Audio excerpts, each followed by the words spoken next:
Ladies and gentlemen, welcome to the Back Yourself Podcast. Week 2 of the NFL is around the corner. We have just released the review of Week 1, and I would beg you to go and watch it. It's actually comical in hindsight. Some of these quarterbacks were absolutely atrocious in Week 1, and we'll be looking to bounce back in Week 2. The theme of this round, in my opinion, from a betting perspective, is we have many more bigger spreads, bigger underdogs. Some of the losers in Week 1, like, you can't just go out there and put them 3-4 again. So we've got a lot of these games up in the 6-7 range, and even one of them's knocking on the door of 10. I mean, Raiders, wow. In saying that, welcome, Chris. Obviously, not the best opening week betting-wise for the Back Yourself Podcast, but we'll be looking to bounce back this week. Yeah, let's bounce back. That's the beauty of the NFL. With all of a sudden, you're back on Red Zone at 3 in the morning. It's fantastic. It's great. But before we get to Red Zone, there is a game come Thursday Night Football for the Americans, and the Miami Dolphins and Tour of War will be hosting Josh Allen in the fixture that they got pumped in to end the season last year with a spread that seems to be creeping up every time I check my phone a little bit longer. Now a spread of 2.5, potentially knocking on the door of 3 as the juice is on the plus in some places. Chris, I know the Dolphins were awful in Week 1. They got away with it and got a win. Both teams are 1-0. Traditionally, we would be looking to fade the road team on these short weeks. However, only having played one game, I don't think there will be that season-long fatigue as there would be probably, 10, 11 weeks into the games where you have 3 days of rest after playing on Monday and then you have to go play Friday in some fucking shithole. Then, that would make me more inclined to fade teams. But in my opinion, this is closer to a neutral state game than probably a lot of the sharps think. How are you seeing this one, Chris, with a spread of 2.5? Fading? We're out here taking. Sound the fucking alarm. Nice and early for everyone. The Buffalo Bills will go to Miami and beat the Dolphins. Dolphins were very lucky last week, and Tua seriously cannot throw the ball. And they're literally almost the same spread as they played against Jacksonville at -2.5, and it was 3 last week. So they're essentially saying Jacksonville and Buffalo are at the same level, and I don't agree with that. Buffalo last week literally played awful, and Arizona actually looked really good. And they still should have covered that game if it wasn't for the kickoff return that actually got them back in the game and got it back to 3. So I'm going to take the Buffalo Bills head-to-head in this one. It's actually creeping up, like Hussein mentioned, all the way to +3. You're almost getting a field goal against Miami, who literally can't score and only won because of a field goal at the other end. I'm going to take the Buffalo Bills in prime time to win this game outright at Miami. Yeah, upset alert, baby. Let's go. Hopefully we hit this one for the first one of the NFL season after the Giants stitched you up last week. But in saying that, I'm all over the Bills with you, Chris. I'll be taking them on the money line. Don't need the points. Tua is a fraud in this league. He was exposed as a fraud to end the season last year. And against garbage secondaries, he's obviously has his way, especially in Miami, Florida, where they are the team that will annihilate all the garbage teams and lose all of the games against the big ones. And in my opinion, Buffalo are big dogs in the AFC. Maybe not to the extent of the previous 3 or 4 seasons, but Josh Allen is much superior than Tua. If you gave Josh Allen what Tua has, he would probably win 3 MVPs in a row. But obviously this guy has James Cook and nobody else, and still almost covered 6.5 to Arizona, down 17-3. I will take the points with them. If it gets to 3, I'll be more inclined in doing so. If not, I'll take the money line and I will go into battle with Josh Allen. So beauty, mate. Let's go, brother. Let's go, Buffalo. It's good that we're on the same page on that one, and I hope we're on the same page for the rest of the morning slate because now start Sunday, begins. Red Zone begins. No weird Saturday game or Friday night game in this instance because I missed the Brazil game. The Brazilians. Thank you, sayonara to you guys. Hopefully we never see another game there, but we will see a game in Baltimore for the Ravens season opener where they host my Las Vegas Raiders on a spread of 9.5, and you may as well just write 10.5 on your little notepad because that's what it's going to close at come game day, because no one in their right mind will back Minshew and co. heading into Lamar's house. But will you be backing them, Chris, or will be looking to lay the big spread of 9 against these losers? Well, with the trend of this season, whoever's the biggest spread ends up covering or winning anyway. So, I mean, Raiders... look, in a loss, Raiders weren't that bad. And Chargers actually looked more awful, even though they won. In saying that, Lamar at home, after hearing all the crap he heard all week from the time he played in prime time against the Chiefs all the way till now, has that extra little bit of rest. It's a pretty scary thought to be on Raiders at this point, but you are getting 10 points for it, which is the biggest spread of the round. And Minshew, I mean, he has some weapons. Not too worried. Obviously, likely, I mean, he's going to get the ball 1,000 times as per usual. But you know what? You're right. I'm going to take the plus 10. Look, they have enough to go there and cover 10, maybe lose by 4 or 7, something like that. Between 4 and 7, I'm going to predict. I don't know if Baltimore can just flick a switch and be like, all right, we lost that heartbreaking way when we thought we scored and had a chance of 2 points to Kansas City, cop all the slack this week, and then all of a sudden just fucking go home and rape the shit out of Raiders. Just don't think that's going to happen. And Raiders, they weren't awful last week. I don't think there is some moments in the game they could have been better, but overall I thought they played okay, and they still have, Devontae Adams and Max Crosby, and, you never know when Crosby's going to just go on roids and get to Lamar. Especially with their run game of Baltimore. Crosby should be able to fucking stop something. But it is Raiders, so you never know. But I'm going to take the points. I don't think I can lay 10 with Ravens in this one. Look, I can't lay 10, definitely. I'm not, that's the trends already in the start of the season is if you lay that big line, you're just not covering them at all. And unfortunately, I can't take the Raiders either because you give Harbaugh 11 days prep, coming off a loss, going back for their season opener, the dual threat running of Derrick Henry and Lamar Jackson, and the pass rush of the Ravens with the elite secondary that, they'll probably have a better chance of guarding Devontae than any of these other teams will. And if old mate doesn't have enough time in the pocket to actually get him the ball, there's really not much else happening for the Raiders. What Raiders did well was stop the run last week against the Chargers, which...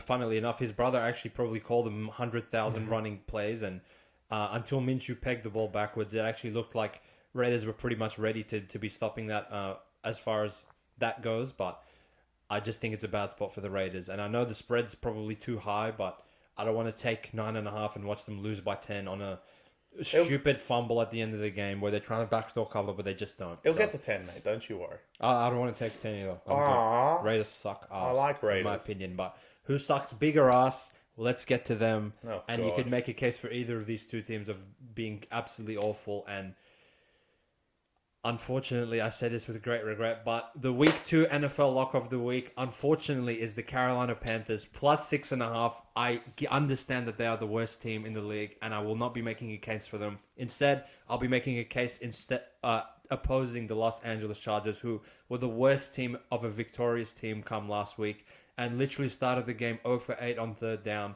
and could not get anything going whatsoever. They have no weapons on offense. And until Minshew threw the ball to one of their corners, literally we're about to lose that game to Raiders. I have no idea why Antonio Pierce punted on 4th and 1 on their 40-meter line. Even at that point, Raiders could have won that game. And now I have to lay 6.5 points with these losers on the road, not even in LA, in Carolina's season opener. Look, they were pitiful against New Orleans. If they are just pitiful, then they're not going to cover this game either. But something has to give with these losers that they can't just be penciled in to not cover 100 weeks in a row like last season. Take the 6.5 with Carolina, close your eyes, flick it onto another game during red zone, and thank me after they cover this 6-point spread. Lock of the round, Carolina Panthers, plus 6.5. Let's go. Do not let me down. Otherwise, I will nuke you come the review. We already nuked him. I mean, what else can we say about fucking Bryce? We can say a whole lot of things, me and you, my friend. Because if you fuck it up the Chargers... I mean, it's a win-win scenario if you take Carolina. Exactly. Because I like hedging my bets. I like putting myself in because we know who we're going to scream at next week if they lose. Either way, someone's getting screamed at in this game. Because if you lose to Panthers, I mean, Herbert and co, you guys have... there's no fucking body armor with you guys. And if Carolina fuck me over again, then I will literally just have Bryce Young assassinated. But in saying that, Chris, speaking of 6.5 point spreads, I think we might be on the minus on this side. The Dallas Cowboys host my New Orleans Saints with Derek Carr taking the show on the road to Big D. Dallas, in my opinion, the most impressive team that was victorious come week 1. Went into Brown Stadium, beat the shit out of Deshaun Watson and co. And now obviously take their home opener back to Big D where they play these losers. And are laying the big spread of 6.5. Open at 6, went up 0.5 point. It seems like the Sharps are on them. Chris, will you be going into war with the Sharps this game? Yeah, no, I'm going to war with the Sharps. I mean, Saints may have scored that many points. They were literally up 30-3, but that was just Carolina being fucking garbage. And obviously this guy has to take them. But anyway. I like them. Dallas were the best team from... you could make an argument for San Fran, but I think both of them were fantastic in week 1. And I seriously think your Saints are going to go there and just get molested. There's no reason... Derek Carr, he might be better than Deshaun, but not by much. And the weapons he has is not great. And the Dallas defense last week looked really good.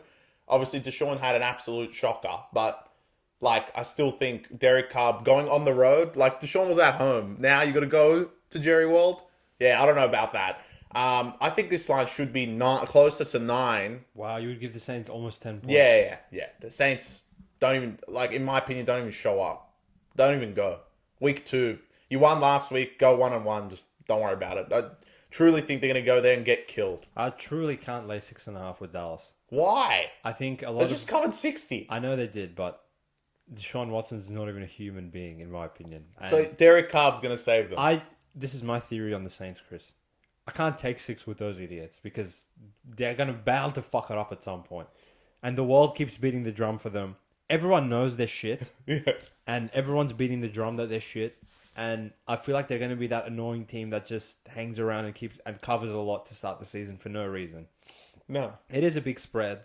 And Saints are not lacking talent to the extent of some of these other losers that have been 6.5 so far. So far, Denver with Bo Nix.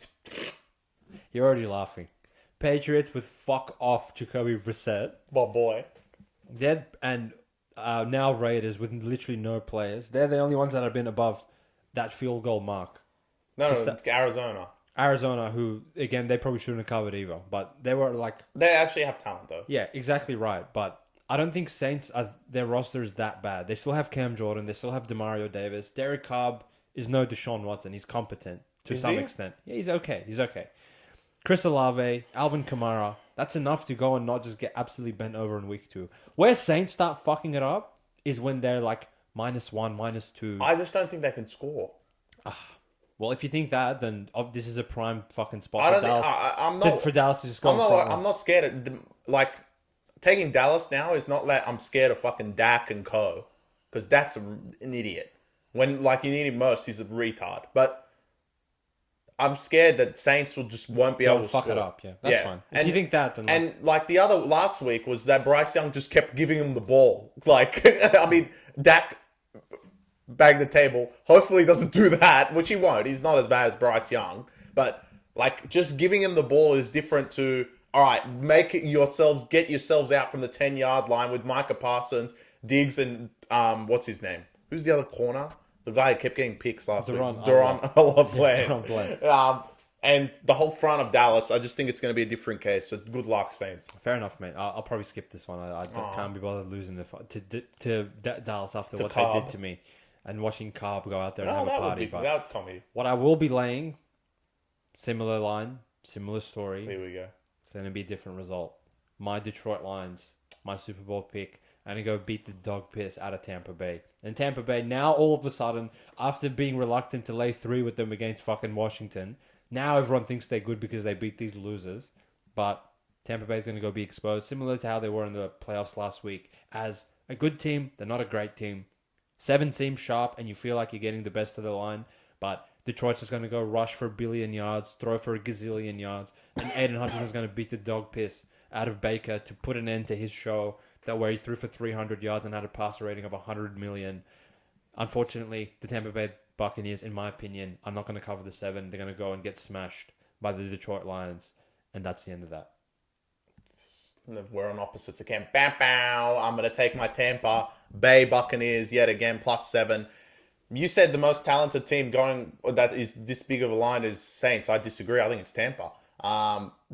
Baker has shown that he's much better than Derek Carr, the fucking retard. And Mike Evans is a very, very underrated receiver, and he always seems to get open.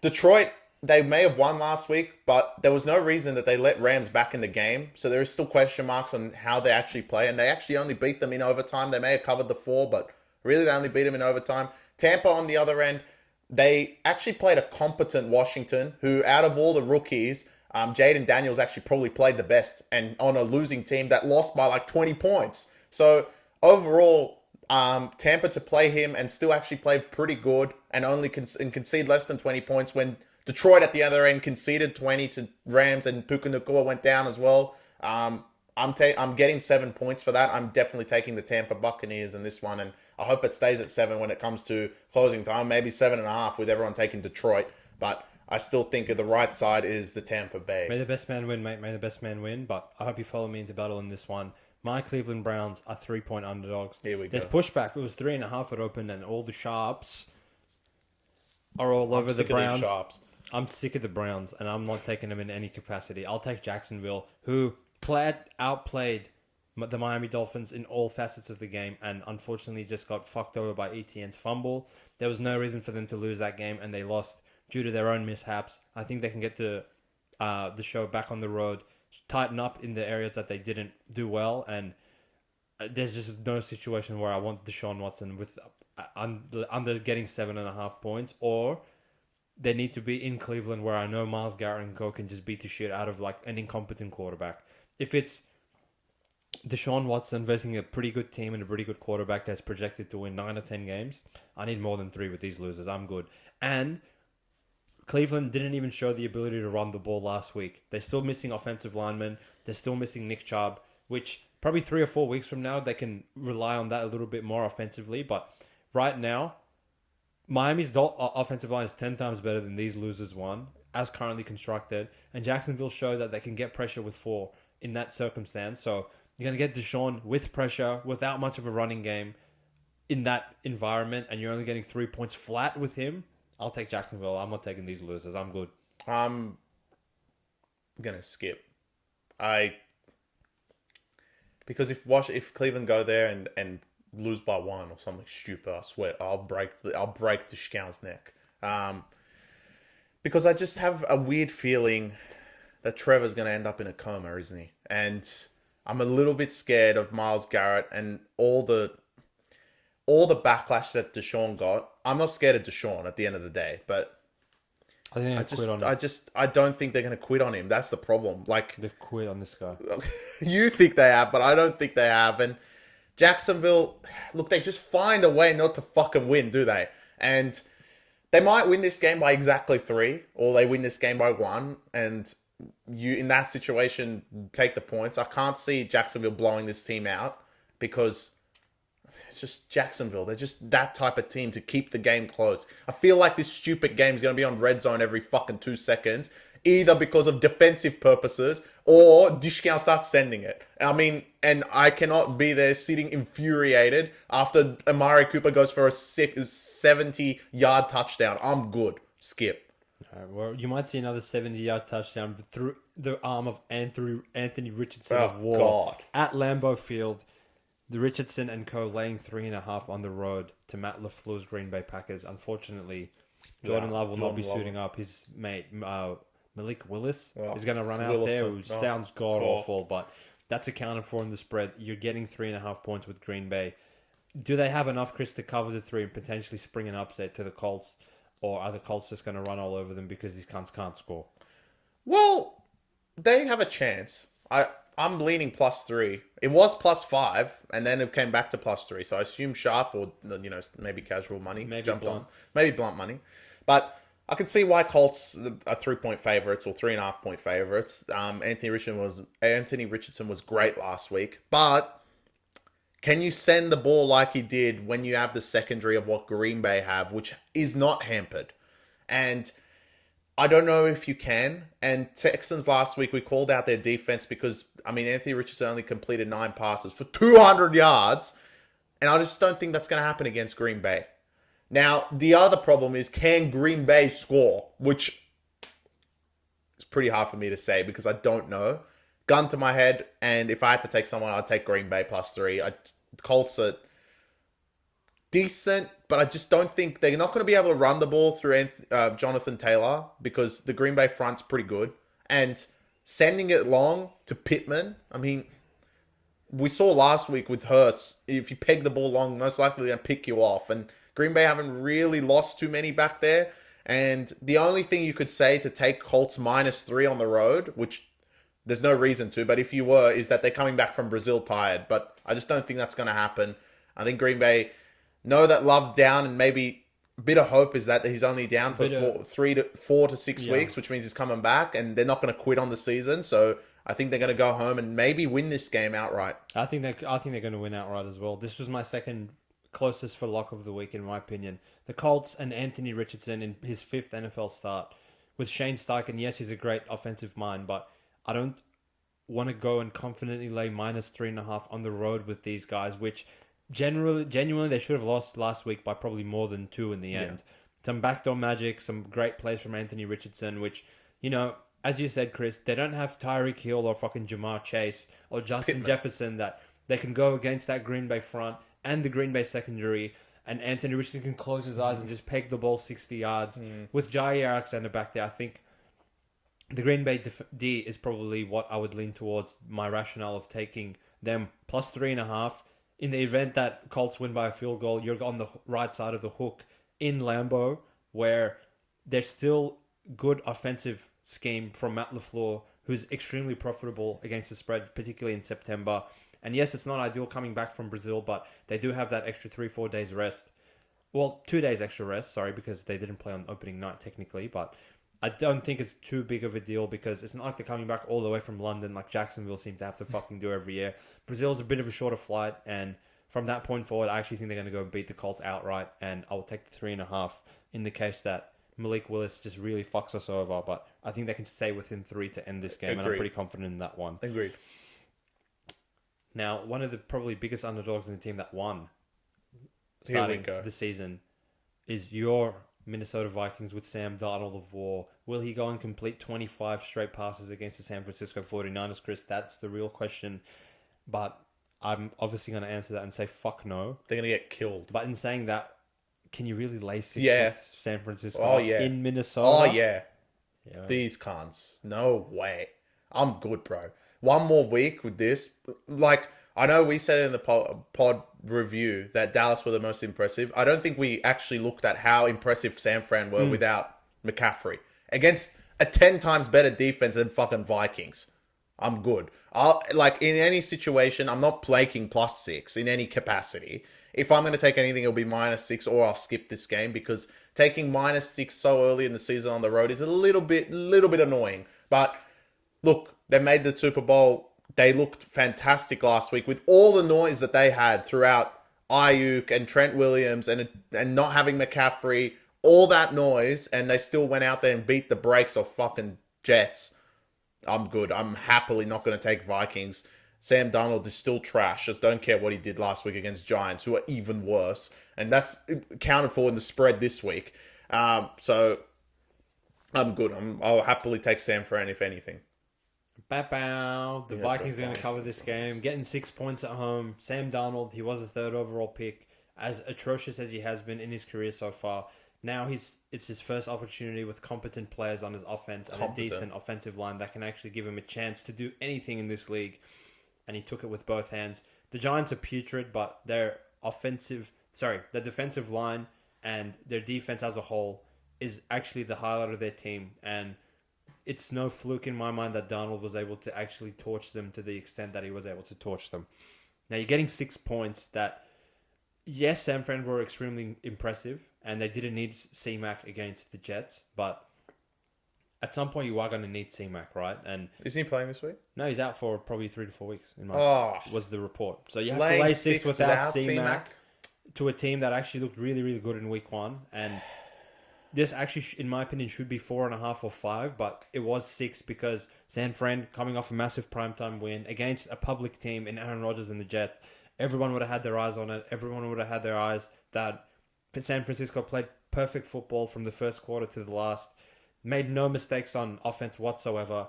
And if they're going to go do that again, then Vikings may as well not show up. But I don't think the variance will go in their favor to that extent that they won't have any sacks, any quarterback pressures, any fumbles, any picks. And in the case that there's at least one of those, I think the worst case scenario, Vikings can backdoor cover 6 when San Fran start playing, a little bit softer. And as far as coverage goes, Jefferson will just eat him up for a gazillion yards. And Aaron Jones is obviously a bit of a safety net for Darnold as well if things get scary with Nick Bosa coming into the backfield with Trent Warner. So I'd actually take the Vikings in this one. No way. Plus I'm still taking San Fran, even without team. May the best man win, mate. Fuck Vikings. This might be another game where we're on opposite sides because your New York Jets go to my Tennessee Titans to try and absolutely annihilate and murder Will Levis, who deserves to be shot for his performance against the Chicago Bears.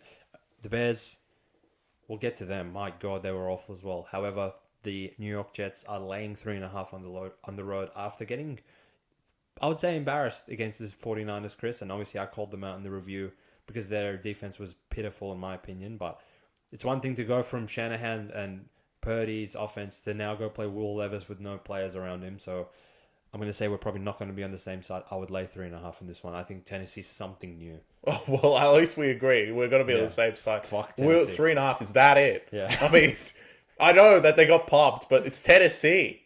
I mean, wow. I mean, Jets get 20 points. These cunts are not scoring anything close to 17. No way. Never going to happen. I think the Jets, and next week, I mean, it's time for Jets to fucking wake up and win this division because all these other cunts are shit cunts. That's all I need to say. Short, 3.5. short and sweet and wake sharp. up. 3.5. It's Is that it? Tennessee, that's so bad. But another team that's 3.5, same line, same story. Seattle's going to go into New England and beat the shit out of these guys. They're not going to have Jacoby Brissett turn into Lamar Jackson 2 weeks in a row. Have no offensive mishaps, fumbles, interceptions. Ramondre Stevenson is not going to be as easy for him running into the Seattle defensive line compared to the Bengals one, which didn't even show up in my opinion last week. And I'll be laying the 3. I'm not scared of Patriots. They won last week. They won the comp. They won the Super Bowl last week. In my opinion, they're going to get absolutely murdered in this game. Well, I actually think this would be my lock of the week if I had this segment. Seattle actually played pretty good last week, to be honest. And Bo Nix, we sit here and laugh about him. He was pitiful. They did get somewhat unlucky, and Geno was really bad in that first quarter. That really gave Denver that start and kept him in, gave him hope essentially. But still, to come back and win that, as far as I'm concerned, you're not going to have a scenario. Well, I hope you're not going to have another scenario that you're going to concede 2 safeties to not cover the line. So I believe in Geno, and especially the Seattle defense. I think we saw from Cincy is that they didn't defend that well. I believe in Seattle. From what I saw the first week, they will be able to defend Patriots well. And Jacoby Brissett, kill yourself. Yeah. Stop running. Some harsh words from the BackYourself Podcast, but I agree with you. Fuck off. Now, to round up, and believe it or not, Chris, we're still in the red zone. Of course. And it hasn't ended. And there's still one more game from my mind. It will end with the toilet bowl of all toilet bowls. My Washington Commanders. I knew this was on red zone. Host your New York Giants, and I'm surprised you didn't sound the alarm for them. Again. No. Danny Dimes. You have no appetite for the Giants. The Sharps are on them, Chris. Who's taking these cunts? What type of sharps? These cunts aren't sharp. We mentioned in the... I mentioned them when I said Tampa was the right side. I mentioned them in the review, is that Washington actually looked good. And their quarterback actually looked good. Giants were pitiful. Pitiful. I mean, Vikings are not this great that you let Sam Darnold go 17 out of 17 to a point that on red zone, they had to show when he made it incomplete. They're not that level of team. And I know you're taking the Vikings this week, but I don't think they're that great. So to actually sit there and go, you know what? We're gonna fade Washington in Washington, and you know what? We're going to bring this line down to 2.5. And probably the way it's going is going to go to 2, if not 1.5. Same garbage as last week. Pre-game, Giants went to favoritism and got pumped anyway. If there's any chance, if this gets down to 2, I'm going to take Washington. Because Giants dog ass. Their defense might be great. All right, they'll stop them at 23. But how the fuck are they going to score 23? With Danny Dimes throwing the ball to the other team, literally. I'm good. Washington. Well, the argument would be in this case, Karis, that sure, the Washington offense looked a little bit frisky, and Jaden Daniels he turned into Lamar as well. As soon as his first read's not there, he just says, fuck it. I'm just going to run off and rush for 500 million yards. But Lamar. on the other side of the ball, there was a reason that they lost by 24. And, I mean, the Commanders' defense but with Dan Quinn was absolutely god-awful. Baker was good. He's not Baker Brady to be Baker to Danny Dimes is two different scenarios. Baker won a playoff game last year. Yeah, well... And it was in Tampa. This is in Washington. Again, like, the spread last week in the Tampa game was just so wrong that I don't think the bookmakers have quite caught up with how wrong they were. To have Tampa 3 and then all of a sudden to put Giants 3 plus 3, like, that would be too much of a drift. But had they actually have put Tampa minus 6.5, which is what they fucking should have been, now you can make a case that, alright, like, now we can put Giants 3 because they can't fucking be getting anything less than a field goal on the road because, my God, they were awful against Vikings. So I think it's more of a pricing error, and in that case, at minus 115 and 1.5 with Washington, in Washington, I'll take Jaden Daniels, bro. Fuck Giants. Like, Giants after last week was just something else. I have an appetite for inbreds, and I'll take Carolina, but Giants, like, wow. You're not even getting enough points with them. Yeah. Like, at least with Carolina, I can say, all right, if they go and lose by 6, like, our bet still wins. Giants have to they have a safety net of 1 point. No, I'm good, bro. I'm not taking those inbreds. And they just copy the same spreads in every game. The Arizona Cardinals, after covering they're half playing. a point, are now 1.5 point favorites after the news that Puka Nacua snapped his fucking knee in half, and now the Rams take the show on the road in a division rival game to play in Arizona and try and get their first win of the season against the Cardinals and Kyler Murray of War. Chris, what are you thinking in this one, mate? This is the biggest skip of the round, in my opinion. I think Rams are better than them, but Rams play them in a tough spot. Arizona a little bit frisky, and we saw that last week when they played Buffalo. They actually played pretty good. And if they bring that, they might beat Rams. Rams, one of the first teams to go overtime. I didn't put that point in Tampa, but Detroit did go to overtime, and Tampa was essentially not even on the field by the fourth quarter after they beat the shit out of Washington. Yeah, well, overtime didn't seem to last that long. It didn't last that long, but Rams did have to go to overtime. No Puka Nacua. So there's so many downsides. And you're not getting any points. Not that they deserve it, because Rams are actually good, but it's a bad spot. If you want to take Rams, then you have to believe that, you know what, they're a playoff team. Even without Puka, they have enough weapons. And they looked like it last week, but it's just a tough spot for them. And Arizona, on the other end, I'm sure, feel pretty good about last week. They played pretty well to lead 17-3 in Buffalo. Everyone was really shocked. Obviously, they fucked it up, but they're a shit side. So I'm happily not to take anything in this game. Gun to my head, I'm going to take the team that has been proven, and I'm going to take the Rams, but I wouldn't want to take anything. My third candidate for lock of the week, it's really tossed and turned with this one, but the LA Rams, you're getting the better quarterback, the better head coach, the better play calling, and the better defense in this one, and you're getting points with them. They're underdogs. They shouldn't be. They should be favorites. There was no reason for them to even force overtime with how the sequencing of that game played out against Detroit. And if that was Arizona in Detroit, they would have lost by fucking 50. So I'll take the Rams. I think they're going to go and win. The Cardinals, while they're frisky, you want to take the frisky team when they're getting a bunch of points. You don't want to lay points with them. So in that case, I will take what I believe to be as a playoff team and a Hall of Fame coach and potentially even a Hall of Fame quarterback with a Super Bowl ring on his finger. I'll take the Rams in this one. They will be winning this game, in my opinion. And Arizona to get lucky as well. You got to add that in. Agreed. And now we go on to your team, Chris. Which one? Your favorite brand new quarterback to start the season, covering by 0.5 point against the Seattle Seahawks, now finds himself getting a field goal at home to the mighty Pittsburgh Steelers with essentially an awful offense having to lay 3 on the road. Is there any appetite for you to go into war with Bo Nix again? There's no appetite for me to take Bo Nix. It's my toss and turning if I want to take Pittsburgh or not. Wow, so you're leaning in the favour of Steelers. Surely they have to score a touchdown at some point. And they might not need it with Bo Nix on the field. Well, Denver on the other end, they don't need to score anything. I mean, TJ Watt was seriously scary last week. Yeah. I mean, you know what, Bo Nix, I hope you have good protection in front of you, or you're literally gonna die. And this is a real test of the NFL. So look, it's Fields, and I think you made a good point before. Is that they were just out there. Fields, please don't fuck it up. Fields, don't fuck it up. We're defending them so well, and he didn't. So I think it's going to follow the same pattern, which means unders close. This is unders written all over it, but probably will go overs because both these fucking morons can't score. So look, gun to my head, I'll take Pittsburgh.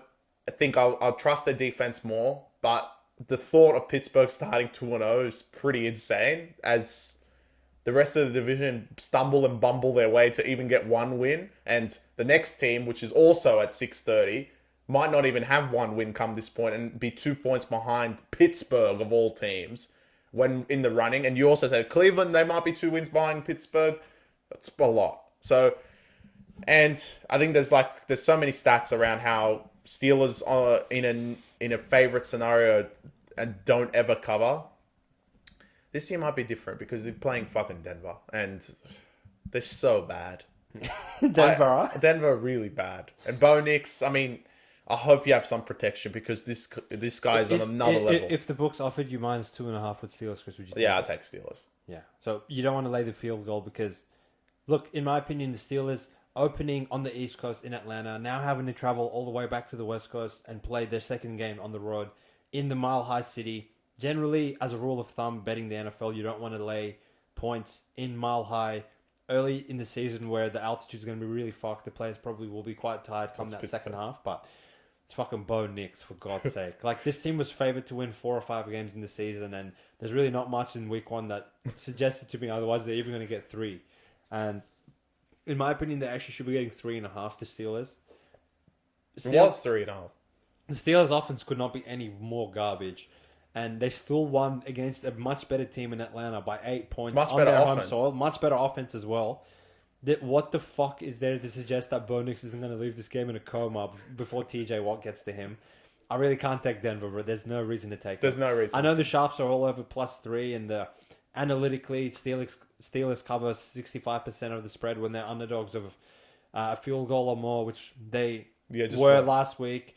And as a field goal favorite of 3 or more, they never cover 35% against the spread, whatever the fuck the stats are. But this is like one of those, the stats back up that this is a good bet situations. But you have to think of what the play on the field is going to look like when Bo Nix gets out there and TJ Watt gets in the backfield and beats his fucking dog piss out of him. What if Russ plays? That's even funnier.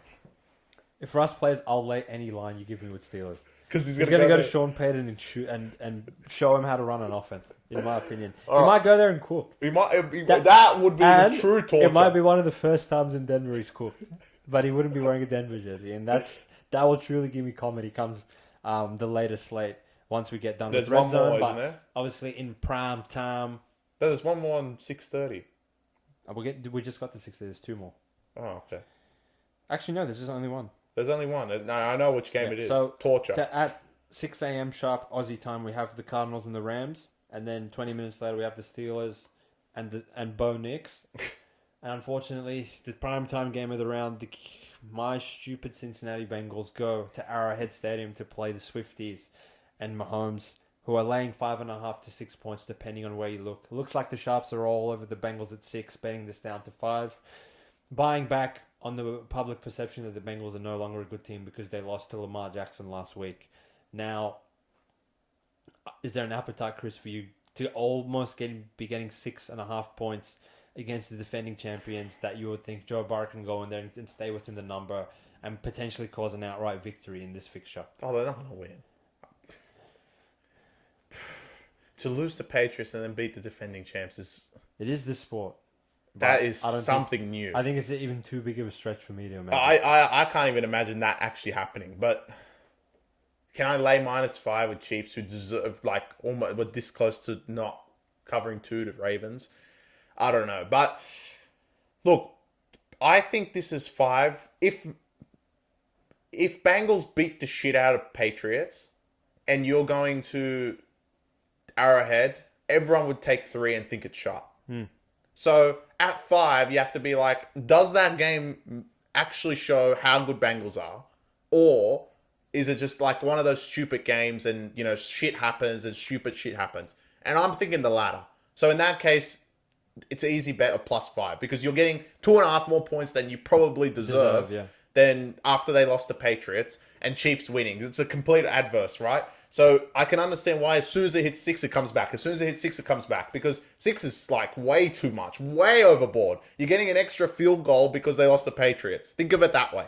So I don't think there's any chance of me laying points with Chiefs. I don't think they were that impressive last week. I know they can play better because it's Chiefs. But I also believe Bengals will be really up for this game. And really to show that last week was just a blip in the radar and they're actually, going to win this division or be very close and be at the top. So I'm going to take the Cincinnati Bengals. I'll take the Bengals at 6. If you don't have an appetite for that, you can tease the Kansas City Chiefs down to just taking the money line at that price. I would suggest doing that instead of laying 6 with them. I really don't think the Bengals can go there and win. And if they do, that will solidify in my mind that this is the dumbest sport in the planet. But Bengals, they're not that bad to be 6-point underdogs. No. And we have seen that they do call it Burrowhead for a reason. And traditionally, regardless of how awful the Bengals have been playing throughout their season, it is a get-right spot for them to go into Arrowhead and play much better than they did against the Patriots. If they're going to go and fumble 3 more times and go for it on 4th down and turn it over on downs, they're not going to cover 20 in this game. But I feel like they will be a lot more alerted and they're going to run much better offense in this fixture. You're getting 6 points with them. There's only one side. Take the 6 points. Agreed. And take it from there. 100%. But in the next fixture, we have, again, another big spread. I keep saying it, Chris. It seems to be Here we go. Common theme of this round. Prime time. Caleb Williams on the road at CJ Stroud's house, where the Texans won both teams are 1-0 from last week. Both teams, I was going to say didn't cover, but I forgot the Bears did. Good job, Bears. Yeah, Bears, you shouldn't even show up in this game. Whoa. With what I saw from Caleb Williams, like, you guys are going to get absolutely fucking slaughtered on primetime for the world to see that you are not ready for primetime, in my opinion. Caleb may as well run out there. You're going to CJ Stroud's house. Good luck. Yeah. Let's see how good Caleb is. So I really don't want to lay 6 because it's prime time and it's a perfect scenario to basically squash everything that happened last week, which was just a game, Tennessee. Who gives a fuck? But if you go to CJ Stroud's house, put on a performance, 2 touchdowns, 300 yards, everyone will be like, fuck, all right, maybe this guy is CJ Stroud's level. Do I think Bears can go win? Fuck no. Do I think there is some problems at Texans? Yeah, because the way Anthony Richardson could throw the ball, if Caleb is what Caleb is, which everyone that's taking Texans must believe he's fucking garbage, but that's fine. I don't think he is that bad. He had a 1 week blip in the radar. I'm sure he's going to play better this week. I am not running to take -6. Actually, probably lean +6. If I had to take something, it's prime time, so fuck it. I'm going to take +6. I think Caleb's going to play a lot better at CJ Stroud's house, and maybe they lose by field goal or something. I can't see Bears just getting fucking raped. I'll skip this game. I don't want to take Caleb because of how incompetent he looked last week. I feel like there's a buyback point for Chicago later in the season when Caleb has a few more reps in him. I don't think he lacks talent or ability, but at the moment he just lacks experience. And it's one thing to open at home to Tennessee, and you're seeing why the line is so high now, having to go to CJ Stroud's house on the road to the West Coast. If the Bears' offense looks anything like they did last week, these guys are going to get absolutely run out of the gym. So. It is a 10-point swing for a team that actually was covered, which is a lot. Yeah, exactly right. So, yeah. And to end the round on the Monday Night game Football, probably easily the funniest game of the round. My Atlanta Falcons go to Philadelphia to play Jalen Hurts and co., who are coming back from Sao Paulo, Brazil, with a victory next to their name. Now laying 7 points to the Atlanta Falcons, Chris. This was probably, I know I lied earlier and I said there was 2 other candidates for the lock of the week, but I genuinely tossed and turned to send out Kirk Cousins of War and Co. at +7 in this game. Do you see it the same way? Yeah, well, it's the Kirk Cousins going to be ready for prime time. Yeah, because he's been so ready for all of I think he'll play good. And look, Falcons last week just went into a brick wall called TJ Watt. Yeah, literally. And Philadelphia don't really have that. But Philadelphia did look pretty good last week, outside of fucking Hurts being a retard some of the time, and throwing the ball just to the other team for no reason. But I just don't think Atlanta's offense was really clicking last week, and they can play a lot better. And you're getting 7 points for that. I'm happy to take the Falcons. I think on the road. It's going to be pretty hard for Eagles to go home and win by more than 7 points. And in terms of Atlanta's defense, they had them in the game. Like, it wasn't their defense that lost them the game. The offense just couldn't stop this guy just breaking the line. So, I mean, I'm thinking this week, Atlanta's defense shouldn't be, it's not going to be swept aside. And if it's not, then they're going to cover 7. I'll take your Falcons, and Kirk Cousins in prime time. Go, Kirk. I think, in my opinion, it's two different scenarios with this Falcons team that probably need a few weeks to get everything sorted as far as chemistry and play calling goes. It's one situation, laying 3.5 with them against one of the best coaches in the league in Mike Tomlin, and a just scary defensive front, especially on the edges where, in my opinion, the Falcons' offensive line is probably more competent through the middle, and they're probably, personnel-wise, a lot more adept at dealing with what's going to come from the Philadelphia Eagles, with Jalen Carter obviously being their stud pass rusher through as a defensive tackle, as opposed to the edge. So I think that will work in the Falcons' favor. And in addition to that, defensively, they actually showed a lot of resolve to hold Steelers to only 6 field goals. Obviously, they had a lot of field position, but never really looked like converting in the end zone.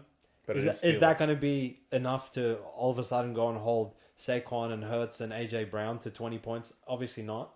But that's why I referenced earlier. It's one thing laying 3.5 with them, and now you're getting 7 with them.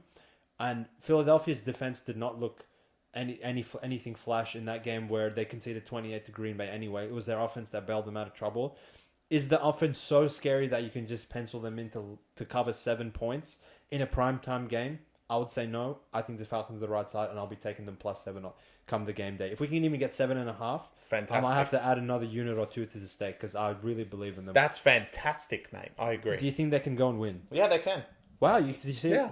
Did they qualify in your mind as potential upset alert? No. I think Buffalo's are better, but Falcons were definitely close. And now, after speaking it through, Green Bay were definitely up there, but I believe in Buffalo. All right, so what do we need this week, Chris, as far as the pot goes? We need a Buffalo ambush in the city of Miami. Raiders cover. We need Carolina to fucking wake up to themselves and do something for the first time in 14 months. And I need Falcons. Browns to completely pack it up 2 weeks into the season. And I truly need Bo Nix to get killed. I would want Bo Nix. I don't want him to get injured, though. I want him to play. No, I want him to play and take 10 sacks, but make it to the end of the game. And I want Russ to be on the other side. And I truly want Patriots to get slaughtered. Oh, well, that as well. Go Geno. That's what we'll be looking for in week 2 of the NFL. Obviously, we'll circle back to you guys with the review, and we'll see if we could do better against the spread this week. Appreciate you guys tuning in with us, and we'll chat to you come the review. Peace out. Go Falcons. Go Panthers. Go Raiders. And go Buffalo. Let's go, baby. Latest.